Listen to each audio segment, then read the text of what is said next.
If you were to boil down every season of Family Guy down to its best episode, how would the seasons rank up against each other? Well, that's what we're out to discover today. We'll be looking at the episode with the highest IMDB score of each season to see which is the best of the best. Big shout out to Gordon for James 5 Percy 6x10 for recommending the idea. Starting at the very bottom, we have Take This Job and Love It, the highest rated episode in season 22 with a 6.7. Peter Pumpkin Cheater had a similar score, but that episode's more considered a holiday special for Hulu rather than a part of the season. So, we're going to roll with the You know, I never caught your name.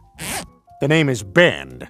Lap Band. former. The episode is essentially a hypothetical anthology revolving around what the guys would consider their dream job. Peter would love to be a secret agent. Good morning, Agent 555.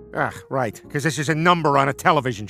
A la James Bond. You know, I never caught your name. The name is Band Lap Band. Oh yeah. It's kind of a sneaky way for them to do another movie parody episode. You said everyone in Vegas wears tuxedos, and I'm starting to feel pretty self-conscious. Either they tricked the audience so well to get this episode such a high score, or season 22 must really be a rough watch. Good morning, Agent 555. Right. No, that's cheating. Also, you got a lightsaber and you're just gonna push a guy? 'Cause this is a number on a television show. So, Band is tasked with retrieving nuclear devices from the hands of the evil blowfella who plans to use them to blow up Las Vegas. Gave 1980s women exactly what they wanted. Long, flat butts. But his fans? I think anyone who's lost more than a single dollar on a slot machine will probably be pretty okay with that. Yeah, you said everyone in Vegas wears tuxedos, and I'm starting to feel pretty self-conscious. The lap band Okay, don't look at my legs. And one!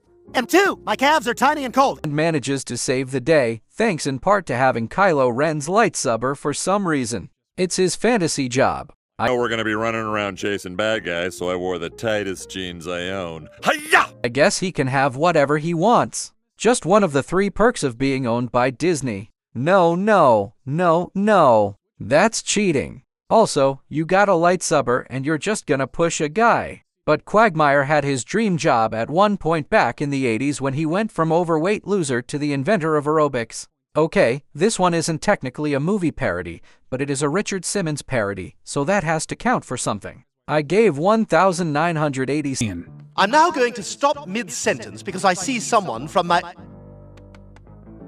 Brian? Seconds women exactly what they wanted, long flat butts. But his fame doesn't last long, as after his leg warmers are stolen, his workout tape ends up failing because his legs are too cold to perform the workout. You weren't allowed to show people your ankles in the 80s either. You could wear skin-tight spandex, but any Yeah, I kinda wasted my life, except I obsessed over teaching my how to talk. skin showing below the knee immediately made you a flooey. Okay, don't look at my legs. And 1 and 2, my calves are tiny and cold. And Cleveland's dream is to be a cop 1 week from retirement, while Joe's is to be a loose cannon huo. They just Where is the Quahog Harbor? Kagaba? What? I just want to know where the Quahog Harbor is. Kagaba! want to do a Lethal Weapon parody. I know we're going to be running around chasing bad guys, so I wore the tightest jeans I own. Here, I guess the reason people like this episode the most from this season is that because some of the stories pretty much write themselves. The writing team put more Yeah. We did it. We got him. I feel like we're in the stink. emphasis on the bits and jokes, which are fairly funny. Still, it's not nearly as memorable as the other episodes on this list. So, that's why it's seated right at the bottom. And coming in after that is the highest rated episode of season 18, Rich Old Stewie, with an IMDb score of 7.2. Episodes in a show that give us a glimpse into the possible future always seem to track well with audiences. So, it's not too much of a surprise why this one is the most well-regarded from season 18. I'm now going to stop mid-sentence because I see someone from my Brian. So, as we see in the future, Stewie is a genius billionaire inventor who has separated When he died, we were more than 5 miles out, so I could have done anything I wanted with his body, but I didn't. himself from his family. But when Brian shows up and tells him that Peter is dying, Stewie decides to reconnect with his siblings. I'd say Meg and Chris must have peaked in high school, but I don't think they ever actually peaked. What's the opposite of peaked? They sinkhole. I was more than 5 miles out, and I could have done anything with his body, but I didn't. Yeah, the more you say that, the more I don't think it's true. Yeah, they've basically been doing that for 50 years. Yeah, I kind of wasted my life. Except I obsessed over teaching my how to talk. Hey, there is We were important parts of that first movie, and you just tossed all the women aside. once a time when that skill was actually highly desired, like coding. Look how far we've fallen as a society. But we also get to see how the world has advanced after several decades. There are no flying cars, but every street and landmark is named I after lost you. Nope. I'm as healthy as I've ever. Oh, he died again. Tom Brady, and the New England accent has become pretty much incomprehensible. Where is the Cog Harbor? Kagaba? What?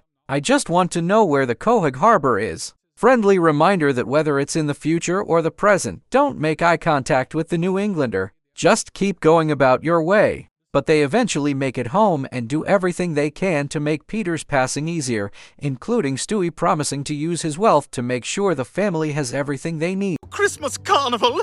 Whoever's responsible for this shall suffer my eternal wrath. A deal so good that Peter isn't exactly ready to die and miss out on it yet. We did it! We got him! I feel like we're in the sting. Oh, something's certainly going to sting. Say thank you with a nog in your mouth. Thank you. Louder! Thank you! Mostly just your skin, eyes, and bones after being incinerated by Stewie. He knew they were just after all his money all along, but all this just ends up being a very He's dead. It's our first Christmas without him, and no one's even mentioned his name. long daydream from Stewie. That's a bit of a rug pull, but what else can you expect from future episodes? Overall, this episode's pretty okay. The future stuff is fun and offers a decent change in scenery, but the concept is probably the Merry Christmas, Brian. Hey, who are you talking to out here?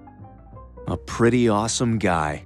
most memorable part of it, not so much the writing or the jokes. And up next is yet another parody episode, Fat Gun, from season 23. Dog is my co-pilot also shares the same score at 6.7, but Fat Gun has more reviews, so we're going to go with this decent average. The episode parodies the 2 Top Gun movies, telling the story of a fighter pilot and his grief over his dead partner. When he died, we were more than 5 miles out, so I could have done anything I wanted with his body, but I didn't. I guess there's some comfort in that statement. I'm sure there's a lot of stuff you didn't have to do, but And I'm a private. A very private.